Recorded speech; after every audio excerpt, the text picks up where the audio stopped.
더불어민주당에서는요, 이제 이재명 대표를 향한 여러 가지 검찰의 전방위 수사, 압박, 뭐 이런 것과 관련해서 이제 피할 수 없을 것 같다라는 목소리가 나온 것 같습니다. 확인해 보시죠. 이재명 대표에 대해서 조사받으러 오라고 하면 일단 응할 계획입니까? 지금 피할 방법이 있을까 싶습니다. 저렇게 뭐 막무가내이지 않습니까? 풀리자마자 그 사이에 무엇을 준비하셨는지는 모르겠지만 바로 이렇게 당사를 침탈하고 쇼를 벌이고 이재명 대표에 대해서도 아마 칼끝을 겨누고는 있지만 국민들의 시선을 생각하고 조금 자중하고 있는 것 아닌가 싶은데요. 만약에 뭐 정해진 수순대로 나온다라고 하면 피할 방법은 없다. 당당하게 싸워 나가야 된다. 피할 방법은 없어 보인다. 당당하게 싸워 나가자. 박찬대 최고의 목소리였습니다. 근데 민주당에 민주당 의원이 169명이니까 뭐 너무 많잖아요. 뭐 그중에 한 명의 의원의 얘기이긴 하나 재선 의원의 한 명의 입에서는 이런 목소리가 나왔습니다. 이재명 검찰 소환 시 당 전체가 비위 저지른 집단처럼 비칠 수도 있다. 수사 이어져서 당 지지율이 흔들리면 이재명에 대한 내부 비판 수면 위로 올라올 것이다. 근데 어떠세요, 박수현 수석님? 진짜 당내에서 이재명 대표에 대한 어떤 저런 사법 리스크에 대한 걱정이랄지 우려라든지 이런 것들이 좀 많아지고 있는 건 사실입니까? 어떻습니까? 뭐 제가 원내여서 그 원내 상황을 잘 모르겠습니다만 네. 그 많은 사람들 중에 뭐 생각이 차이가 없는 사람이 있겠습니까? 아, 네. 그것도 어떻게 보면 이재명 대표와 당에 대한 다 걱정이 포함된 이야기죠.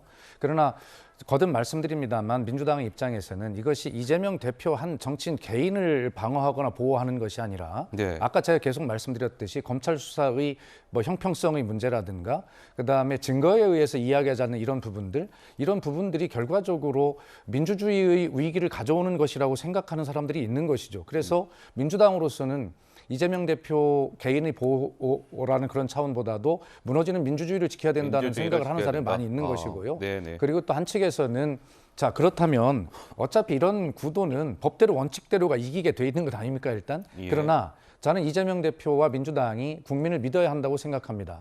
지금 우리가 주장하는 대로 민주주의 위기가 있고 검찰이 편파적이라면 반드시 이재명 대표가 당당하게 나가서 그런 주장을 하면서 네. 입증하면 된다라고 하는 그런 이야기들을 하는 분들도 많죠. 예. 그것이 오히려 뭐 저는 개인적으로 이재명 대표가 검찰의 소환에 당당하게 응하는 것 자체가 국민에게 믿음을 줄 수 있는 길이다. 그렇군요. 그런 생각도 가지고 있습니다. 알겠습니다. 자, 뭐 민주당에서는 사법 리스크 우려의 목소리도 있고 지금 박수영 수석께서는 이건 민주주의에 대한 위기다. 당당하게 맞서 싸워 나가야 된다. 이런 목소리도 있고 뭐 혼재하고 있는 것 같습니다. 이런 가운데 여당 국민의힘에서는 이런 비판의 목소리가 나왔습니다. 들어보실까요? 요즘 민주당이 왜 이렇게 오버하는지 모르겠습니다. 대장동 그분을 지키는 게 민주당의 존재 이유입니까? 기승전 방탄입니까? 민주당이 원하는 게 뭡니까? 윤석열 정부 퇴진입니까? 윤석열 정부 퇴진시켜서 그분에 대한 사법 처리를 없었던 일로 만드는 것. 이게 민주당의 목표겠죠. 국정조사는 의회주의를 볼모로 한 이재명 살리기에 불과합니다. 죄가 없다면 당당하게 검찰 수사에 응하십시오. 방탄의원단 뒤에 숨는다고 저지른 죄가 없어지지 않습니다. 네, 뭐 국민의힘에서는 더불어민주당 이쯤 되면은요. 사실상 이재명 대표의 여러 의혹들, 혐의들에 대해서 인정하고 이재명과 결별하십시오. 이런 목소리가 점점 많아지고 있어요. 천하람 변호사는 좀 당내 좀 어떻습니까? 국민의힘에서는요. 네, 뭐 아무래도 국민의힘 입장에서는 어느 정도 지금 범죄 혐의가 꽤 구체적으로 나오고 있고 특히 본인의 최측근이라고 할 수 있을 만한 사람들의 이제 어떻게 보면 구속 내지는 뭐 범죄 혐의의 구체화가 되고 있기 때문에 민주당 입장에서도 좀 거리를 두는 것이 필요하지 않겠느냐 이렇게 보고 있는 것 같고요. 네. 그게 안 된다라고 한다면은 결국 뭐 여러 가지 국회가 정상적으로 작동하는 것들이 더 어려워질 수 있는 부분이니까 그런 부분에 대해서 국민의힘에서도 좀 우려가 있는 것 같아 보입니다. 근데 저는 김영호 의원이 둘 중에 하나인 것 같아요. 만약에 이재명 민주당 대표가 여러 가지 지금 의혹들 가운데 뭔가 대법원에서 최종적으로 이건 가정적인 얘기이긴 합니다만 최종 유죄가 나오면 민주당 입장에서는 그냥 굉장히 곤혹스럽겠죠. 근데 또 하나 반대로 이런 여러 가지 검찰 수사가 됐는데 예를 들어서 마지막 재판부에서 이게 이재명 관련된 모든 것들이 다 만약에 무죄가 되거나 혐의가 없는 걸로 나오면 검찰은 엄청난 타격을 받을 건데 이거 아니면 이거일 것 같은데 좀 어떻게 보시는지요? 그렇죠. 그게 사실이고 아주 예. 팩트인데 그래서 사실상 이런 상황에서는 정치권이 해야 될 일은 뭐냐? 검찰 수사가 제대로 이루어지는 것을 도와주는 거죠. 한마디로 가만히 있어야 되는 거죠. 가만히 있어야 된다. 수사받을 대상은 수사받는 게 정상이고요. 그다음에 이걸 가지고 여든 야든 뭐 악유다툼 할 필요도 없습니다. 어떻게 보면 이게 무슨 민주주의 운동을 하다가 지금 뭐 검찰이 수사를 하고 그런 상황이 아니잖아요. 이 민주주의에 대한 공격이라고 자꾸 얘기하는데 아니 대장동이나 이런 여러 가지 개발, 그러니까 부정부패, 뇌물 또 정치자금 수수 이런 의혹에 대해서 검찰이 수사하는 거는 너무나 당연한 거예요. 이거는 네. 국회 본청이 됐든 본관이 됐든 국회의원회관이 됐든 압수수색 당하는 게 당연한 겁니다. 성지가 아니에요. 청와대도 압수수색을 하잖아요. 국방부, 국정원도 압수수색을 당했지 않습니까? 그래서 이것을 여든 야든 막 너무 이렇게 정쟁으로 몰아가는 거 저는 이것도 바람직하지 않고요. 예. 정상적으로 검찰이 제대로 수사를 해야 된다. 단 제대로 수사를 해야 된다. 제대로 해야 된다. 네, 제대로 해야 예. 된다. 예.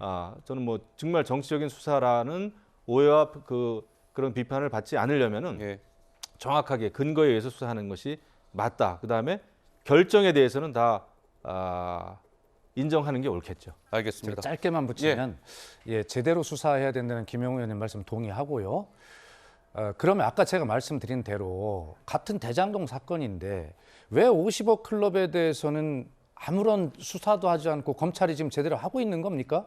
그러면서 한쪽만 제대로 하라라고 이렇게 말씀하시는 것은 그거야말로 정치적 의도가 있다. 이렇게 저희들은 주장하는 것이죠. 저는 김영우 의원님께서도 제가 말씀드리는 그러면 이재명의 측근들에 대해서 저렇게 제대로 수사하라고 말씀하시려면 그 대장동 50억 클럽에 대해서도 같이 제대로 수사하라고 해야 말씀하셔야 이 말씀이 더 설득력이 있지 않을까요? 자꾸 근데 수사의 진전이라고 하는 건 우리 이제 법조인도 계십니다만은 그 누가 진술을 했을 때 그 진술을 증명할 만한 증거가 같이 확보가 되고 그렇게 해가지고 수사가 진전이 되는 것이 50억 클럽이 있었다라는 것만 가지고 50억이 마치 50억 클럽의 실체를 처음부터 수사를 진전시킬 수는 없지 않습니까? 누군가는 입을 열어야 되고 또 압수수색 영장을 발부하더라도 그것이 법원이 인정을 하려면 영장을 인정하려면은 거기에 대한 뭐 증거가 있어야 되거든요. 근데 제가 알기에는 50억 수사도 전혀 수사를 안 하는 게 아닙니다. 예. 곽상도 전 의원도 구속됐었고요.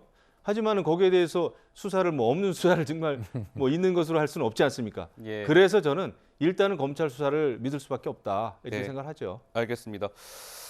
자, 뭐 여러 가지 검찰 수사 속보 소식 그리고 이재명 대표를 둘러싼 이야기들까지 해봤습니다.